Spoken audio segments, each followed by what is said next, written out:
Now the parliamentarians don't know where they are, and they're asking a lot of questions among themselves. They can't even make the laws. Now, to make the law, they're telling the country that we are scaring the investors. Hell no. Who are the investors? We are the one to make the law. They come to our terms and conditions.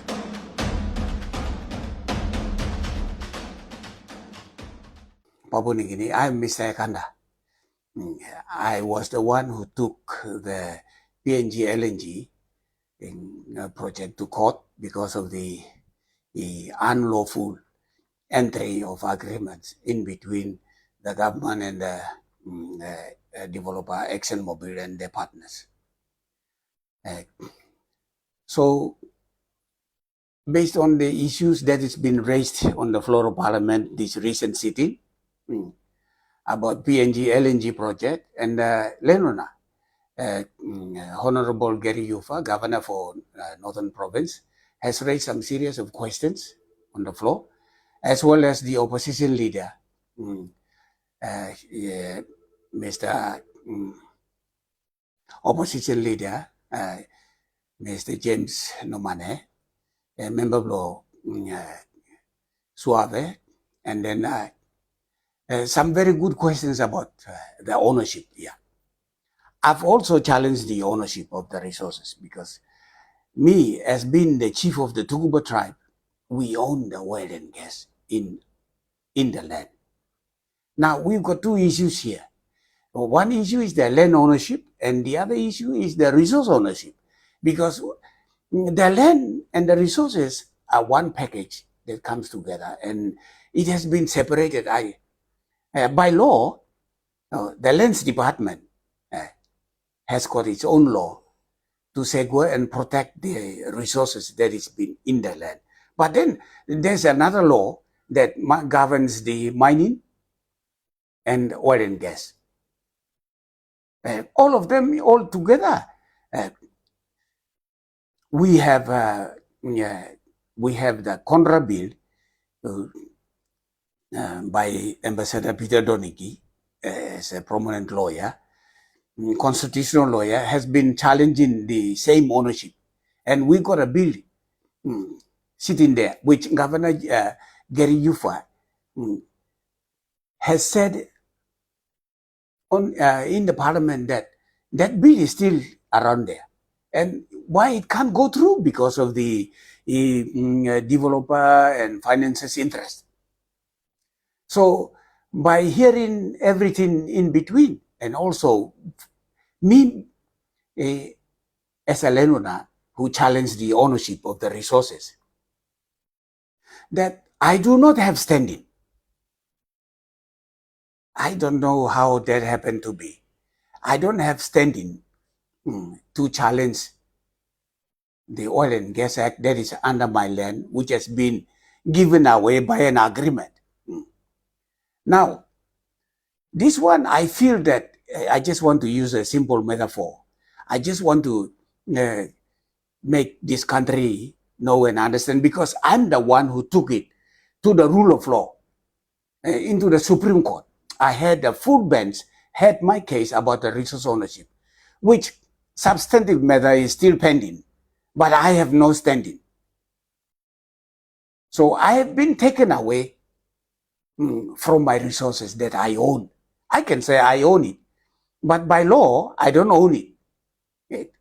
And I need some constitutional lawyers to interpret standing to my resources to own it. And the other thing I have realized is that in the ruling, they put in the ruling, the 5 judges that made ruling over this case has made provisions for the state to own it, to give it away. Why I say give it away? Because what law that gives our ownership to the state and in the ownership, it takes away what state owns. Because you tell me, how do you own it? By way of participation. Now, the state doesn't participate as a owner. How I found that out is by going to borrow money from Dubai, Abu Dhabi. The Somare government borrowed money from Abu Dhabi to pay for the 19 point something percent, 19.3% of the PNG LNG. So, in fact, we don't own what we have. We went and borrowed money to pay for what we already have. Now, the matter has been up by questioning the parliament on the UBS loan. So, if the UBS loan has become an issue now through oil search, then let's go back to Abu Dhabi deal, the triggers the UBS deal. Now, it's the matter before the parliament now. Now, how I understand this parliament, the parliament sitting, the very people that made the law are questioning their own law that they have made to govern a country. So, as for me as a citizen, I don't have standing, says that the government doesn't represent the people. Which means we are already questioning our own power, that we have to make law to benefit our people. Now, the law that is already written in, which I have already taken it to the court ruling says that I don't have standing. How in the world that I own what is in my land cannot be mine? I have a house. I have food in the cupboard. Now, I don't have access to the food that is in the cupboard, the house that I own. How can that be? And then I am not eating. I'm not eating. I'm driven by poverty in this very land. In the very food that I have to grow, this country is being locked up in the cupboard by someone who have the key. So the country doesn't have the key to the resources that we own. And we depend on tax. We depend on the interest that we went and borrowed money to pay for, which is already ours. You see, the law is confused. Even I have the ruling already from the Supreme Court. I don't exist. I don't have standing. I don't know who I am to challenge the very law that is denying my rights to own. It's a big question in this country. Now, the parliament that is being established to make law to defend and protect the people of this country and benefit the resources that we own has become nothing to me. So I don't own what I have. What is the problem? The law is not fixed. The law is not straight.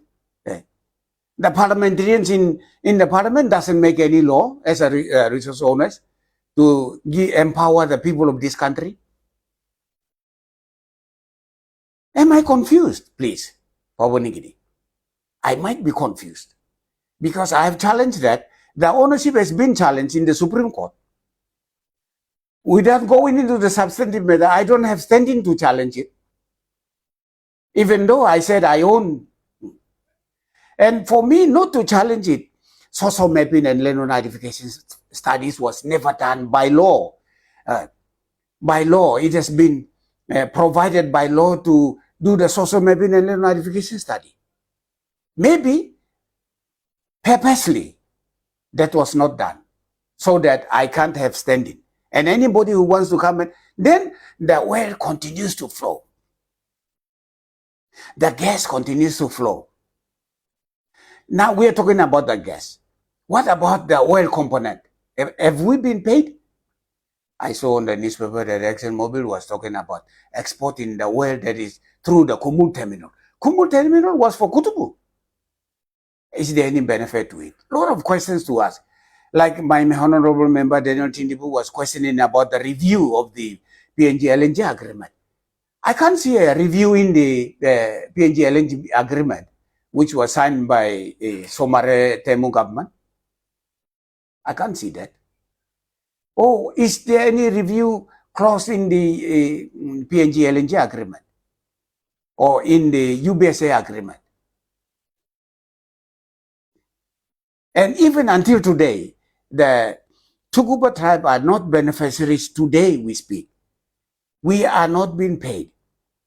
We can't be paid. And Hides PDL1 is not being paid until today. When are we going to be paid? It's not the one now. The issue we have now is the law made it provide for all of us to be paid legally.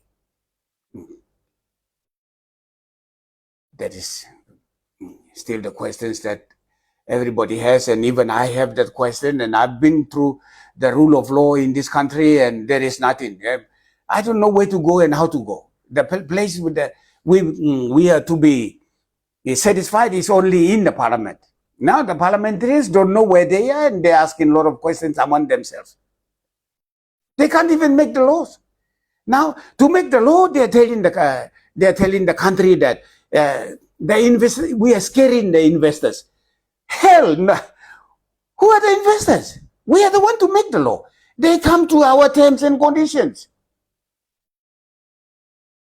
Thank you, Papua New Guinea. You can own it, but you don't own it by law. Thank you.